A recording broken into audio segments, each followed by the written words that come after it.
Today on The Literate Nerds, my guests are Theresa Grey and Joe Corallo. In our first segment, Near Mint to Poor Condition, we will be discussing the rainbow wave for LGBTQ candidates in the 2020 election and the theft of original art from comic book legend John Buscema's family. Then we will take a literate revisit of 1970s TV horror classic Kolchak, The Night Stalker, and finish off the show with entertainment suggestions from our guests in what we call What's on Your Shelf. Stay tuned, and the Literate Nerds will be back right after the jump.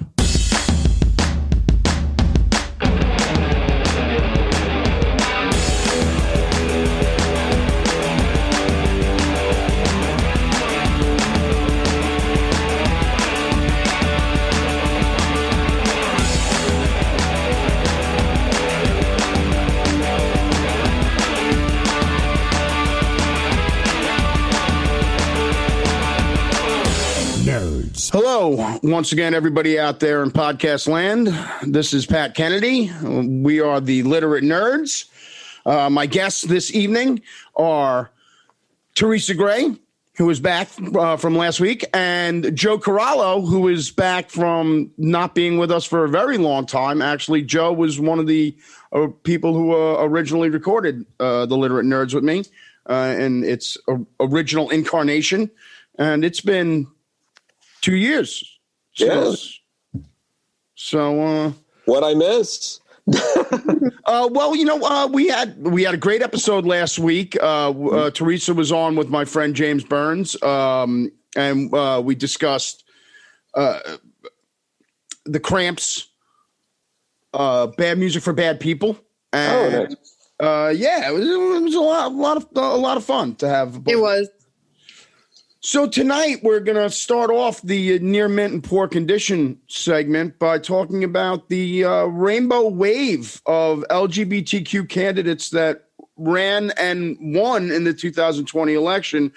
I'll have footnoted article from The Conversation. But starting off in Delaware, Democrat Sarah McBride made history on Tuesday when she won a Senate seat in Delaware. In doing so, she'll become the United States' highest-ranking transgender elected official and the first openly transgender person to serve in the state Senate anywhere in the nation. Woo! Yeah, she also was the first transgender woman to speak at the DNC. She spoke at the 2016, for Hillary back then. So yeah, no, it's great. Yeah, it's fantastic. Hawaii and South Dakota, Democrat Jared Neuenhuis of South Dakota was able to win a seat for State House District 25 to become the state's first openly LGBTQ elected official in the legislature. And Adrian Tam upset a 14-year incumbent in the August Democratic primary for the State House of Representatives, and he defeated Republican Nicholas Oakes, making him Hawaii's only openly LGBT elected official. Sorry about that fumble. Yeah, good. And one Senate race remains undecided on election night. The other, an unusual race called the Jungle Primary between Senator Kelly Loeffler and 20 other candidates from various parties, has drawn national attention from the LGBTQ advocates. A political newcomer, Loeffler was appointed to her seat by Governor Brian Kemp in late 2019 following the retirement of longtime Republican Senator Johnny Isakson. Neither Loeffler nor her top opponent in the Jungle Primary, Democratic contender, the Reverend Ralph Warnock, received over 50% of the vote, so a runoff election will be held in the coming weeks. The article also says this runoff will be significant for the community because of Loeffler's recent sponsorship of a Senate bill to ban transgender girls from playing school sports, which is, we got a lot of that going on, unfortunately. We've got some serious challenges. There was also, unfortunately, a QAnon proponent who was elected to the House of Representatives. I'm not going to bother to look up her name. It's just not even worth speaking about. But let me plug a couple other shows that have no idea that I'm plugging them and don't know that I exist, but that are absolute must listening.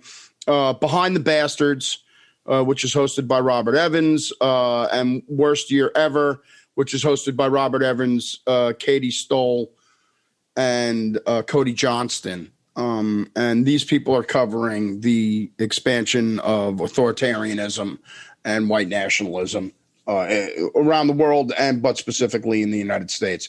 And if you guys are on Twitter, follow all three of them. The amount of information that I've learned from them as a source over the last couple of years has been astounding. I can't recommend those shows enough. But yeah, it was a good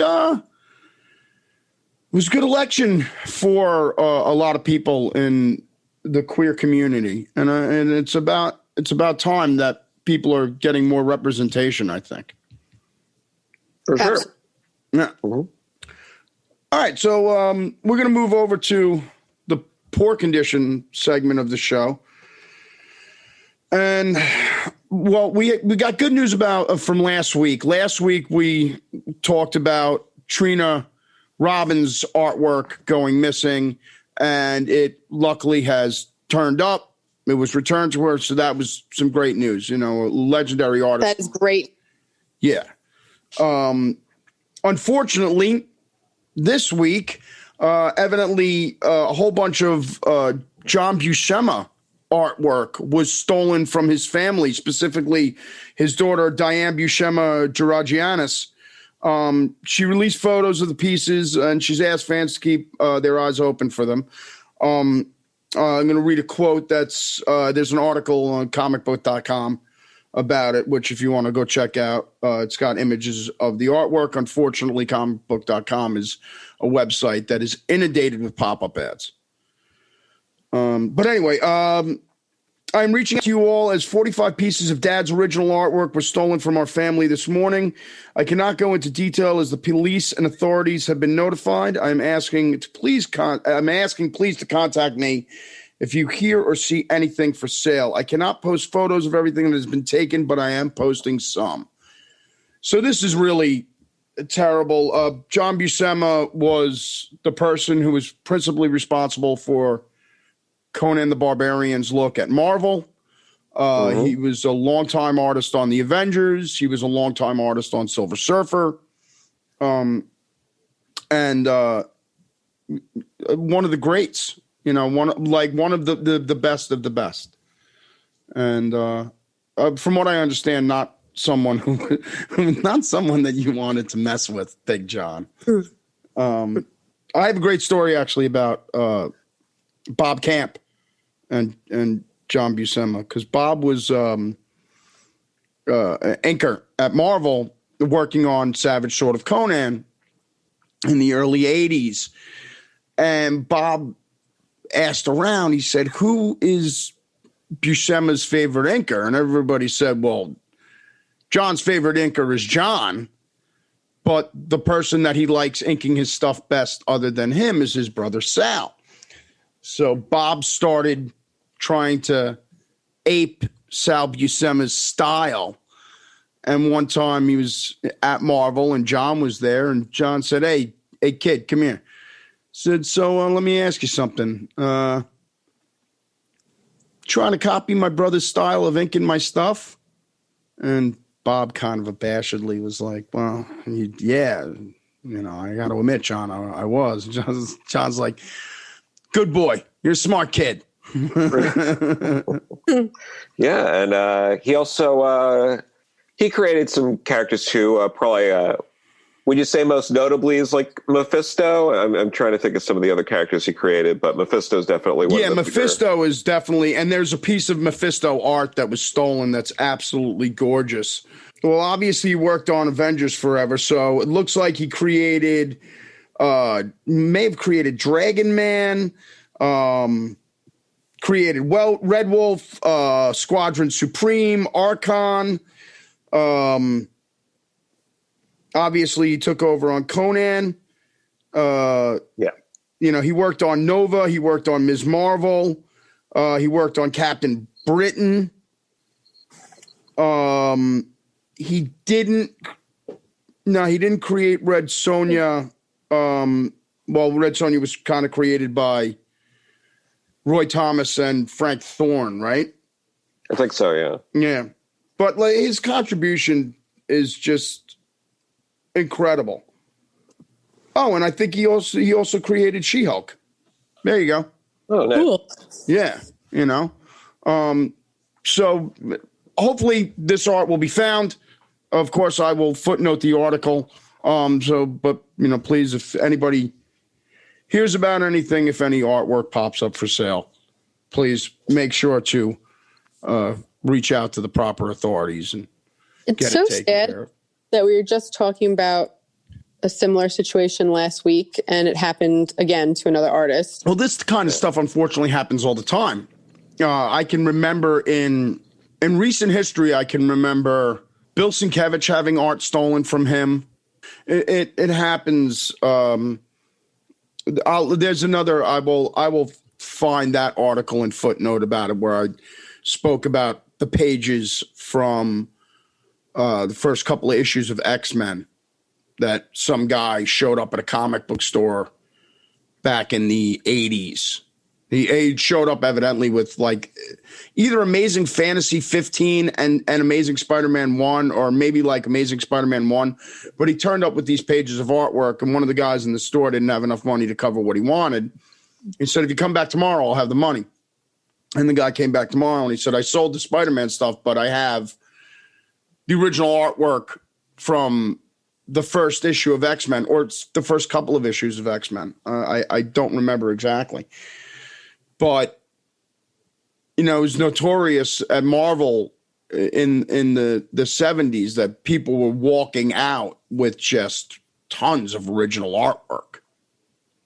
And Marvel was notorious for not returning artwork to artists. And that's why these people that were either working there or in the building had access to all of this stuff that they could have just lifted.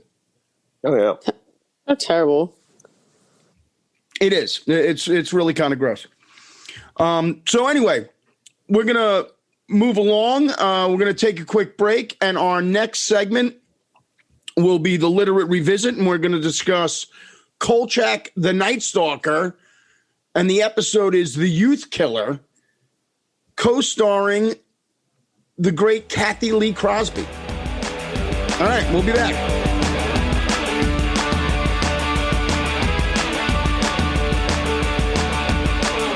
Nerds. Welcome back to the Literate Nerds. This is a segment we like to call the Literate Revisit, and tonight we are discussing the television classic Kolchak the Night Stalker. And the episode we're talking about is The Youth Killer, guest starring Kathy Lee Crosby, the original television Wonder Woman. And also this episode has an appearance by another television superhero actor, Reb Brown, who played Captain America in the Captain America TV movies from the 70s, which I'm sure Joe remembers. I love Captain America 2, Death Too Soon, with, I think Christopher Lee's the villain in that one, too. Is Christopher Lee really the villain in that? I think he is. Oh, my God. I'm pulling up the IMDb on the episode, so I got Reb Brown right here, so let me take a look. All right, so I forgot Reb Brown's in Uncommon Valor. He's in Your Hunter from the Future. All